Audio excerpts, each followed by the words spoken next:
एक बहुत अमीर आदमी ने एक भिखारी से पूछा, तुम तो इतने हट्टे कट्टे हो फिर भी भीख क्यों मांग रहे हो? भिखारी बोला, साहब मेरे पास महीनों से कोई काम धंधा नहीं है, अगर आप मुझे नौकरी दें तो मैं भीख मांगना छोड़ दूंगा। अमीर बोला, मैं नौकरी तो नहीं दे सकता, लेकिन तुम मेरे बिजनेस पार्टनर बन सकते हो।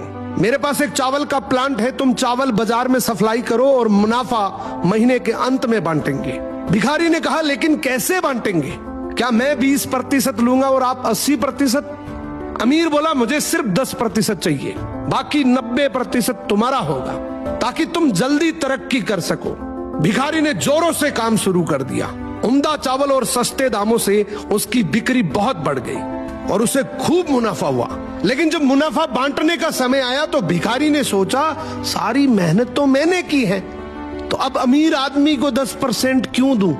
अगले दिन अमीर आदमी आया और जब हिस्सा मांगा तो भिखारी ने बहाना करते हुए कहा कि साहब मुझे तो बहुत नुकसान हुआ है, मुझे जितना मुनाफा हुआ है उतना तो कर चुकाना है, तो इस हिसाब से मुझे कोई मुनाफा नहीं हुआ, तो आप इसके हकदार नहीं हैं। अमीर आदमी ने कुछ नहीं बोला और वहां से चला गया। भिखारी बड़ा खुश हुआ, सोचा सारा प्रॉफिट मेरा हो गया। अब भिखारी उन पैसे से रोज मौज करे। ऐसे करते करते उसके पास से सारे पैसे खत्म हो गए। अब पैसे भी नहीं है और काम धंधा भी नहीं है, तो मजबूरन उसको फिर से भीख मांगना शुरू करना पड़ा। एक दिन वो अमीर आदमी उसके पास से गुजरा और उसको देखा, क्या ये तो फिर से भीख मांगने लग गया। अमीर आदमी ने एक बहुत अच्छी बात बोली कि इस दुनिया में गरीब और अमीर आदमी जो होता है ना, उसमें सबसे बड़ा डिफरेंस होता है उसकी सोच का।